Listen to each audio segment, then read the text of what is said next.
In 1983, Zambia borrowed money from the IMF to save its economy. 40 years later, Zambia is still in debt, deeper than ever. Now here is what nobody tells you. Zambia did everything the IMF asked. It cut government spending. It privatized its copper mines. It removed food and fuel subsidies. It followed the program to the letter. And it got poorer. So here's the question nobody in mainstream economics wants to answer. What if the loans were never designed to be paid back? What if poverty is not a glitch in the system, but the point of it?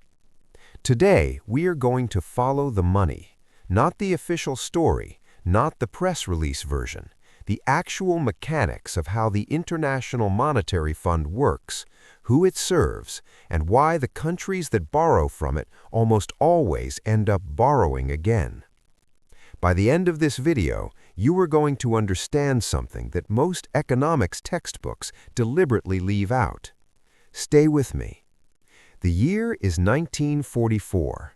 World War II is not yet over, but 44 Allied nations are already meeting in a small resort town in New Hampshire called Bretton Woods. Their mission, design a new global financial order so that no depression like the 1930s could ever happen again. Two men dominate the room. John Maynard Keynes, the legendary British economist, argues for a system that balances power between rich and poor nations, a global central bank with rules that punish both debtor countries and surplus countries equally. Then there is Harry Dexter White, the American negotiator. His vision wins. The IMF is born as an institution where voting power is proportional to financial contribution. The United States holds the largest share. No decision of consequence can pass without American approval. The trap is built into the architecture from day one. For its first 2 decades, the IMF mostly dealt with rich nations, helping Western Europe rebuild after the war, managing currency imbalances between industrialized economies. Then the 1970s happened. Oil prices spiked. The United States abandoned the gold standard. Developing nations, many newly independent from colonial rule, suddenly faced soaring import bills, collapsing currencies, and ballooning deficits. They needed money fast. The IMF had money. And this is where the story turns dark. When a poor country cannot pay its bills, the IMF steps in as the lender of last resort. The loan comes with conditions. These conditions are called Structural Adjustment Programs. On paper, they are technical, rational, even compassionate sounding. In practice, they follow a strict ideological blueprint. Cut government spending, privatize state-owned industries, open borders to foreign goods, remove price controls on food and fuel, raise interest rates, devalue the currency. This menu of policies became so standard, so rigid, so universally applied, from Ghana to Argentina to the Philippines, that economists gave it a name: the Washington Consensus. Here is where the cause and effect logic of the IMF breaks down. When a country devalues its currency on IMF orders, imports become more expensive overnight. Fuel prices spike. Food prices spike. Wages stay the same. The poor get poorer before a single cent of the loan touches the ground. When a country cuts government spending on IMF orders, schools close, hospitals reduce staff, public sector workers lose jobs. The social safety net disappears precisely when the population needs it most. When a country removes subsidies on food and fuel, riots often follow. We saw it in Tunisia in 1984, in Venezuela in 1989, in Indonesia in 1998, in Haiti, in Ecuador, in Jordan. The medicine was making the patient sicker. But there is a more sinister layer underneath. Because when the economy shrinks, tax revenues shrink. When revenues shrink, the country falls further behind on its loan payments. When payments fall behind, the IMF offers another loan with more conditions. The cycle resets. By the 1980s, the pattern is unmistakable. Sub-Saharan Africa alone saw 162 structural adjustment programs administered across 47 countries between 1980 and 1999. UNICEF researchers documented that child mortality rates increased in countries under IMF adjustment. School enrollment rates fell. Malnutrition worsened. This was not a secret. It was documented in real time. So why did the programs continue? Because the IMF's real clients were never the borrowing countries. Think about the structure. When Zambia cannot pay its debts, who gets hurt? Not Zambia's government. They got the money. The creditors get hurt. Western banks, bondholders in New York and London and Frankfurt. The IMF's role is to ensure those creditors get paid. Structural adjustments were, at their core, a creditor protection mechanism dressed up as development policy. Private Western banks had lent massively to developing nations throughout the 1970s. When those loans started going bad, the IMF rode in. It organized new lending to keep debtor nations current on payments to private banks. It transferred the risk from private balance sheets to public institutions, and it loaded the cost of that transfer onto the populations of the borrowing countries. Joseph Stiglitz, former chief economist of the World Bank and Nobel laureate, called out the IMF's failures openly and publicly after leaving the institution. He said the fund applied one-size-fits-all solutions based on ideology rather than evidence, consistently harming the countries it claimed to help. That is a Nobel Prize winner telling you the system is broken, and the system continued anyway. The breaking point comes in 1997, the Asian financial crisis. Thailand's currency, the baht, collapses in July.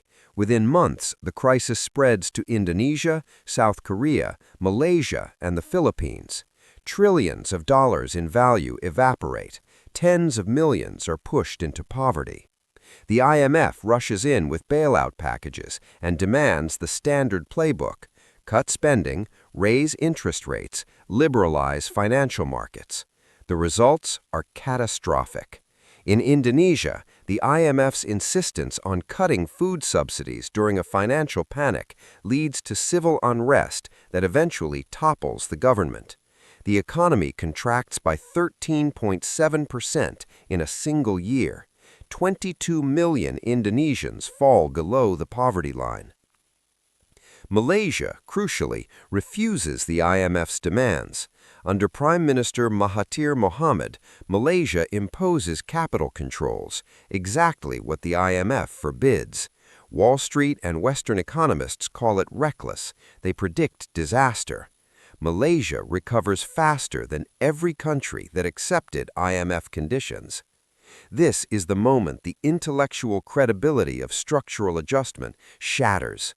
Even the IMF's own internal watchdog later publishes reports acknowledging the fund missed warning signs, applied excessive conditionality, and failed to account for the social consequences of its programs. But acknowledgement is not accountability. Here is what the IMF wants you to believe. That was then. We have reformed. We have changed. Here is what the data shows.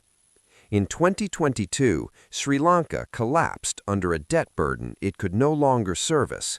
The IMF extended a $2.9 billion bailout.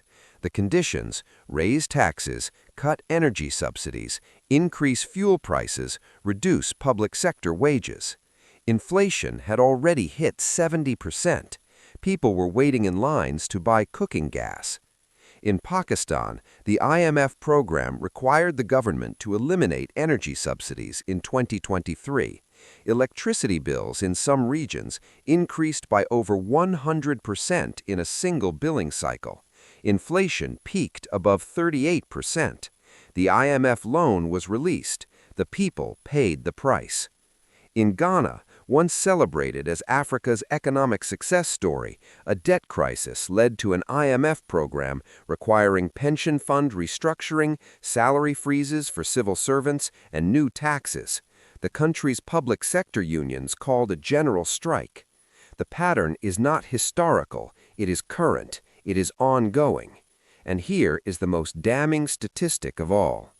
A 2023 study by Development Finance International and Oxfam found that of the 55 IMF loan programs active between 2020 and 2023, 85% required recipient governments to implement austerity measures that directly undermined health, education, or social protection spending.